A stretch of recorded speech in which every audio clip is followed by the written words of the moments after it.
Hey everyone, you're about to hear some extracts from a conversation I had with Ettore Mazza, the artist who I've worked with more than anyone else on this channel, responsible for incredible masterpieces like this. This was actually the first time we had ever spoken, so it was super cool to hang out with him in person through the interwebs. Go check out his Instagram. It's the best place to see his work. He's a legend. He's a wise man, wise beyond his years. So check out his work on Instagram, which is on the internet. And yeah, just enjoy this extract from our conversation. Whoop. It is important because in terms of recreating the past in the mind of the viewer, like I could write the best script and my editing could zoom in and out like pew pew pew and it would be so well edited, but the reason why we started working together is because you can, with your artwork, you can put someone in the past immediately. It's like the saying, a picture says 1,000 words. Like, I can't describe Homo erectus sitting around a fire better than you can draw it. Yeah. I put like a lot of I totally on my understand. channel. I totally understand it, because this is also the same reason why I started in the first place to be an illustrator and to do illustration. Just because I had in the first place the urgency to see these scenes in front of me. Because I was interested in these topics. I really wanted to see what I had in mind, and just in mind. I hope it can help to have an appeal to the audience. It does, for sure, man. It does. I get every video. I get comments about the artwork, about who did it, and stuff like that. Very happy about that. Yeah. If my art can do this, I'm very happy. It is a difficult topic to discuss. I don't know, but maybe it's interesting. But I don't like my work. Yeah. saying it like that sounds also another time lame. I don't know. It's understandable, man. Like, I don't like my videos. Like, I get where you're coming from. Like, okay. And I think it's to do with like when you're working on something, the thought process that went into every step, and you have in your mind this image of like the perfect video or the perfect artwork. And exactly. Realistically, you always fail to hit it. You can't hit that perfect goal. Yeah. And you've been working on it for hours, but someone else comes along and they don't know that. They just see the finished work and they think it's great, it's brilliant. But if you're the one working on it, there's so many more emotions and thoughts attached to it. Yeah. So I get it. The beauty of this, I think, this is the most important point for me, is that the appreciation you receive from the audience to a work you are not 100% satisfied with, cheer you up and make you keep on doing it. Yeah. And on the other side of the coin, what make you keep going doing what you do is because you didn't nail it in the previous attempt, and you need to do another attempt. And after that, when you will fail, another attempt and another attempt until the end of your life. Yeah. Until your final attempt, until you die. Yeah. Maybe. I mean, I hope so. I mean, if I'm lucky enough to work on the projects that I want to work on until the day I die, that would be great. But yeah, I don't know that I see it like that with my videos. I just see it like I had nothing else to do. You know, if I didn't start working on something that I'm passionate about, then I would spend my whole life doing a job I don't care about. And so I might as well keep working on the videos, keep working on my art, keep working on what I enjoy, because what else am I going to do with my life? You know, I have to do Yeah, something. Just obviously, yeah. this is the right philosophy to. Tell me about writing your comic, and tell us about your comic, because Ooh, it's in Italian. So I yeah. know I can't read it, and a lot of my audience. What's the title of it, and what's it about roughly? Another, you will edit out all this silent moment. Yeah, I'll edit out the silence. Don't worry. Because I have to think about it a little bit. In first place, it is in Italian, obviously, because it couldn't be in English, Yeah. as you see. As you see. Yet. Who knows? Maybe it will be translated. Who knows? Yeah, I don't know if I would hope so, because, like previously said, I don't like it. You don't like your comic. You don't like your book. Obviously not. And also another funny aspect of all this thing, which is making stuff, making content, making, I think, images or comics or books, is that you, who are the author, you are the only person who can't consume it. You made the content as the ideal of what you would like to have. Mm-hmm. But when you do it, you can't be, I don't know, if you make a comic book, you can't be a reader of your comic book. Yeah. I can't be a watcher, a real watcher of my drawings. Yeah. And this is like a bit sad. I don't know. I would really like to experience my graphic novel as a casual reader who enter in a bookshop and, I don't know, it's interested in it because obviously, wow, a comic about prehistory. I would love to read it and Yeah. discover it like page after page, but I can't. Yeah.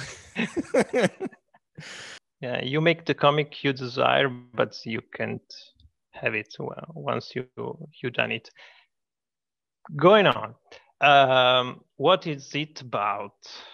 And you asked how did I wrote it Well, I was and just made it? curious because I just finished writing a book as well. And this is going to be a children's book published next year. So is it a picture book? Yeah. Yeah, It has it's a picture book. I know you're not the artist. They already had someone in mind, Ettore, so you can't blame me for that. That's not my fault. This is like luckily there are other artists out there, like also there's really two or three, better than maybe me. 2 or 3, yeah. But yeah, so they approached me asking to write this book, and I kind of agree with what you said. I wrote the book that I think I would have liked when I was a kid to read as a children's book, you know, about all sorts of areas of prehistory, but I can't be the one to consume it. You know, I'll never know what it is like to pick up that book and read it for the first time. And I found the experience of writing a book difficult.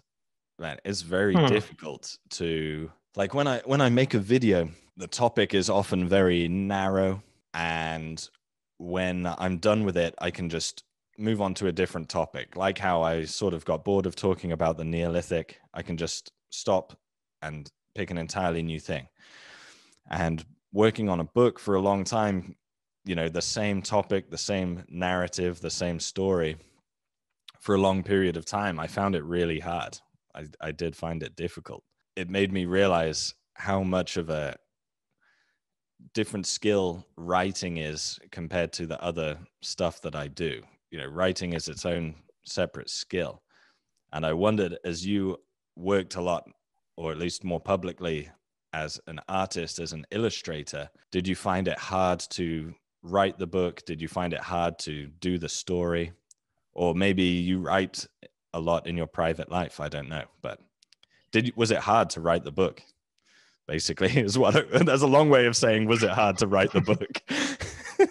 The answer to this question is yes, it was hard, obviously, because something where you put effort and you want to do it right, to do it like you like it, and this is always something hard.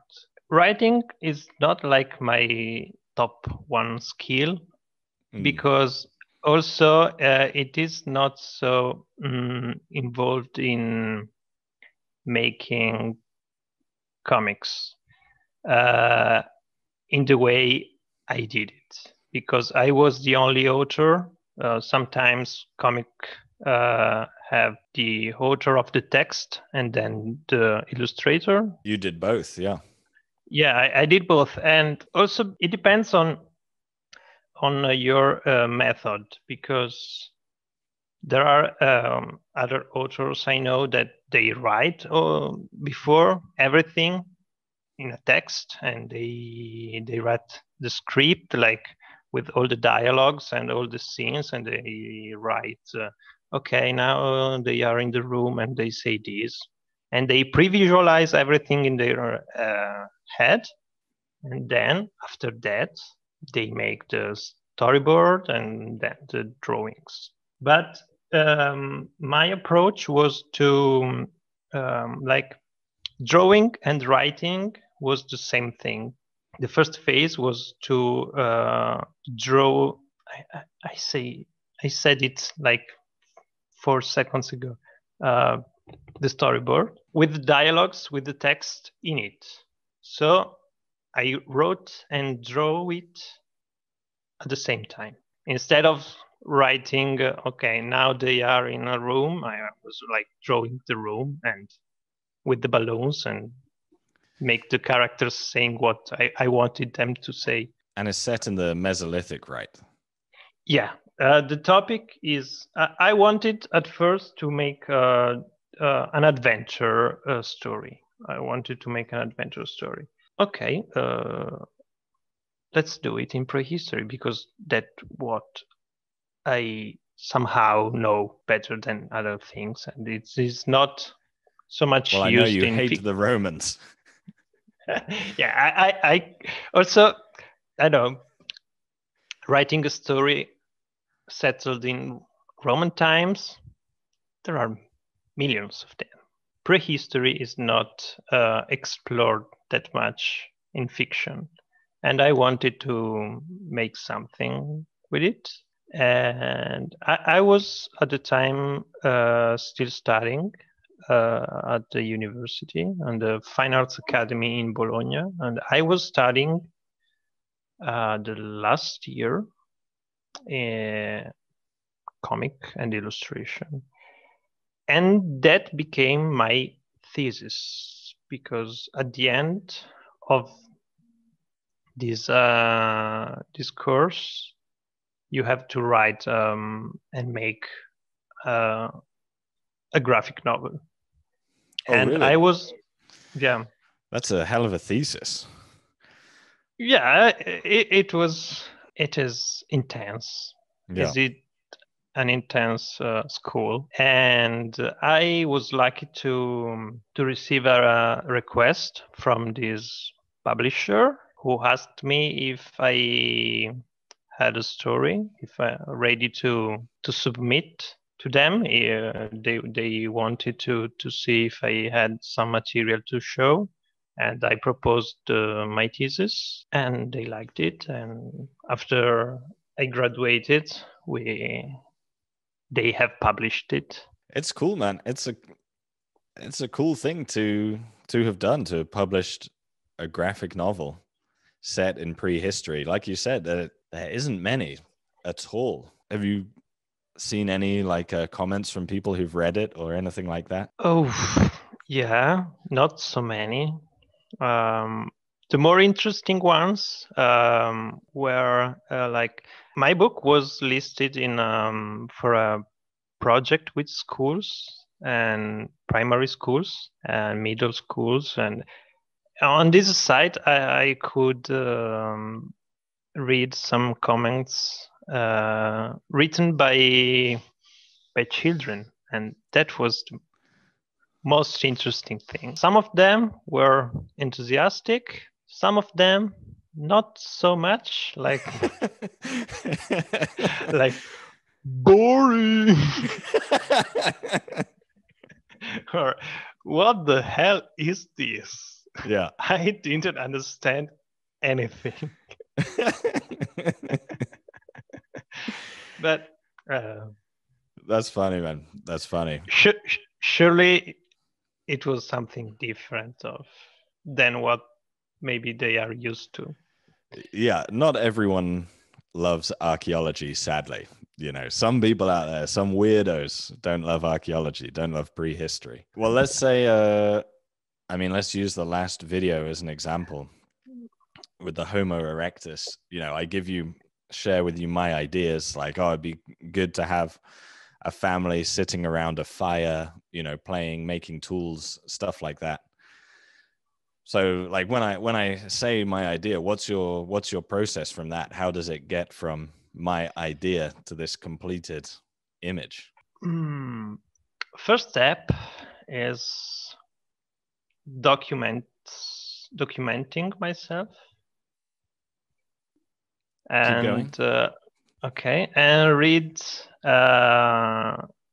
everything I can and see all the images about the subject that there are out there. After that, I make different very little thumbnail, very little sketches about how I want the scene, the composition. After that, I prepare like a bigger sketch, more defined, to submit to you if you're okay with it. And usually this is the process. And after you accepted it, I go with the final illustration. We have to say that I have no authority to speak about scientific method to approach illustration, also because I don't do yet, I hope, that kind of extremely specific and describing oriented images. Like they are more an interpretation, or this is the aim, like giving more like an atmospheric idea. Yeah, it's not like Homo erectus was exactly like this, because this is these are the data that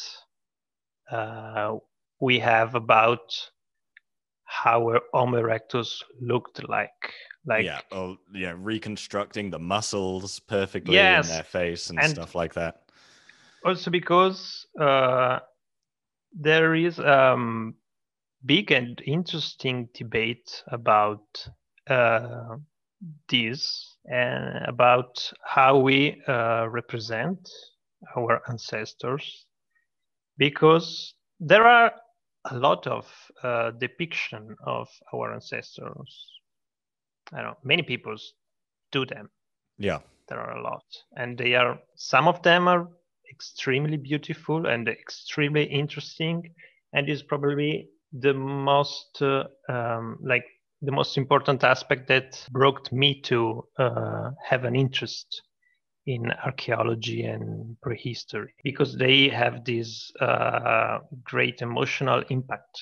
You can watch something that doesn't exist anymore. Yeah. And you can't have an image of it otherwise. Problem is that our knowledge of the finds we have found of our ancestors can't yet give us so many data to make an extremely detailed and precise reconstruction, because we don't have data about this soft tissues.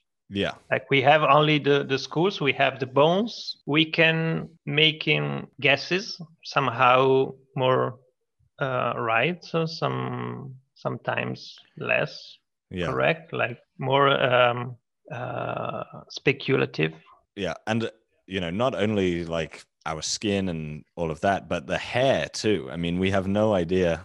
Even if we Yes. could reconstruct like the muscles perfectly, and that would give us some idea of how their face looked, we still have no idea about whether they had a beard, did they have long hair, did they have short hair. Exactly. And we will probably never know that, unless our understanding of genetics improves a lot. I mean, we'll never know that. In fact, about the topic, I wanted to point out a very recent article that was published on Frontier. Frontier, yeah. Frontier. You said it right. Don't worry. It sounds better in your Italian, man. Frontier.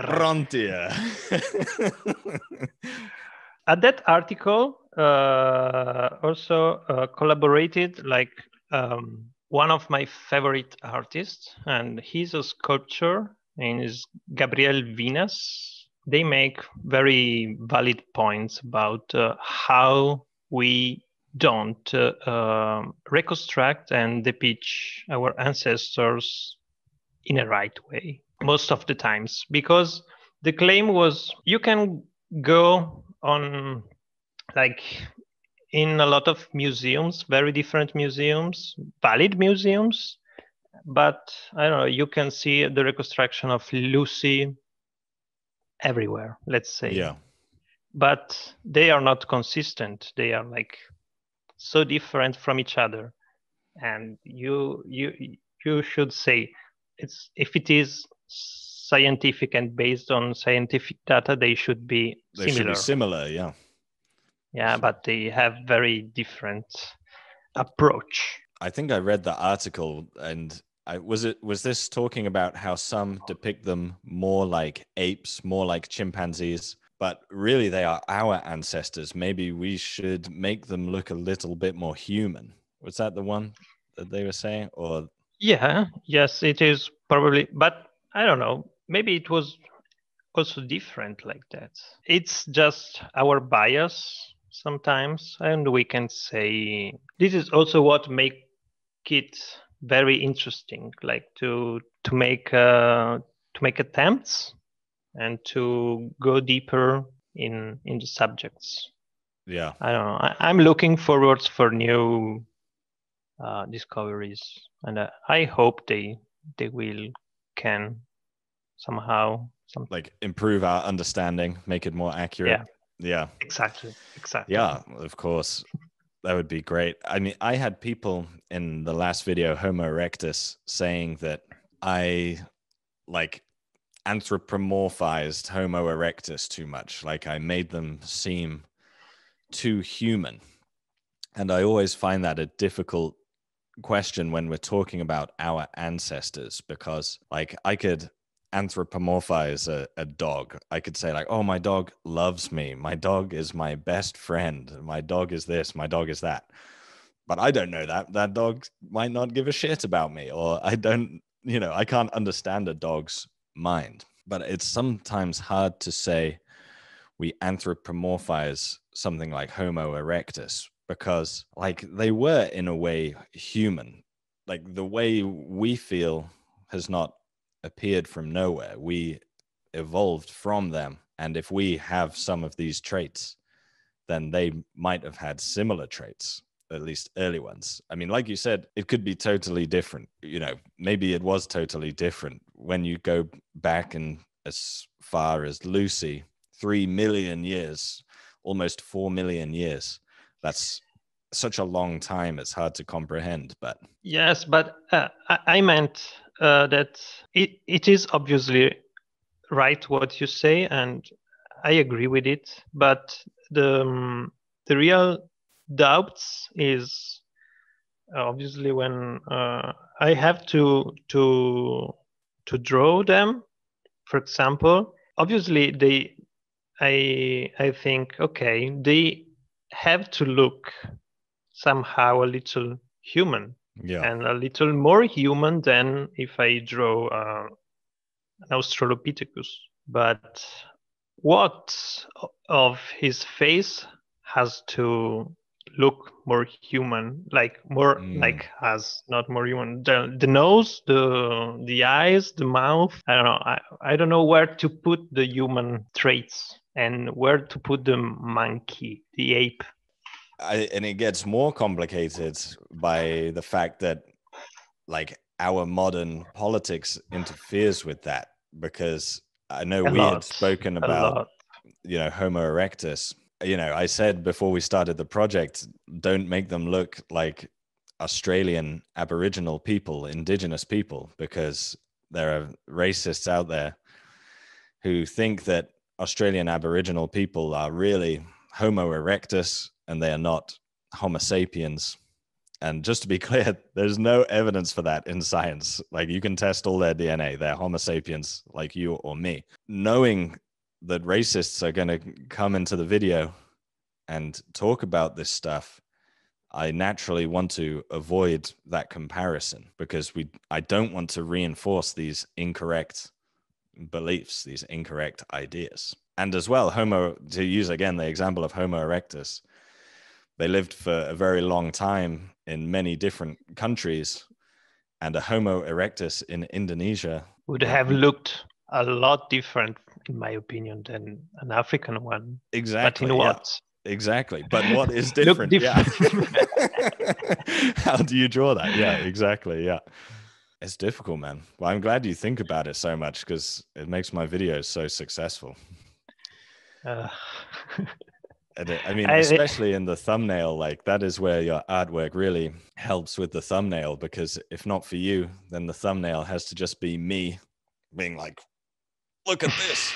It doesn't yeah, leave a good image. but it is also something that also always frightened me a bit, because I have to make okay.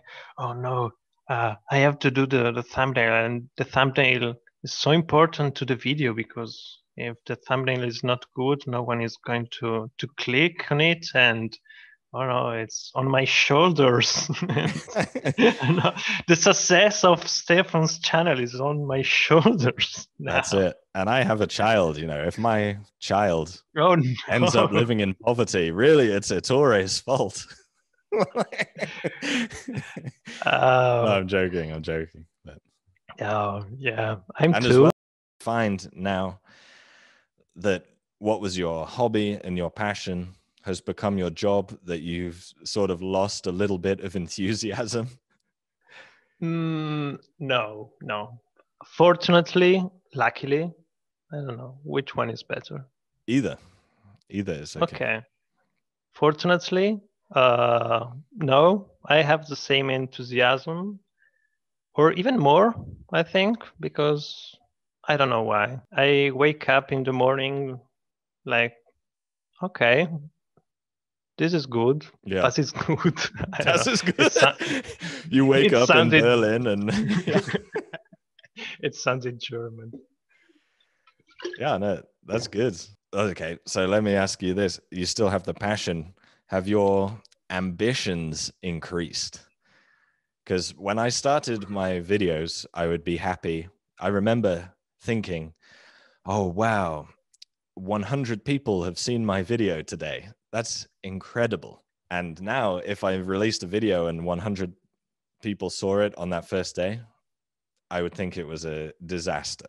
My ambitions have changed. And now, my ambition is to be the best archaeology filmmaker in the whole world, is my new ambition. I recognize myself in this. Yeah. Like it, as I was saying before, if I think about now and what I was thinking and feeling it just 1 year ago, I couldn't imagine it was possible to do what I do now. Like when people ask me what I do for a living, I could say just I'm an illustrator. But sometimes they ask me, what kind of illustrator? And I say, okay, my work is 90% now drawing YouTube thumbnails.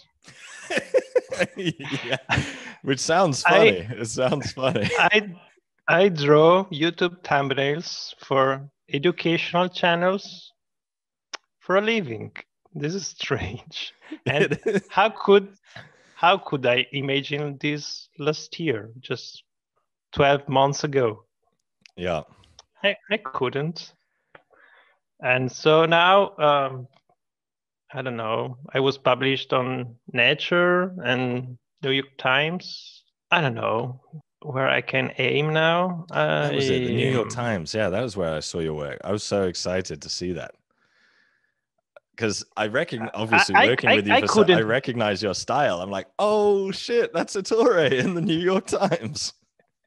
I couldn't even believe it when it happened. I even say nothing to my parents. Like this is not happening. Yeah. It's a dream. Yeah. But okay. I don't know. I really just want to be better tomorrow than I was today at what I do.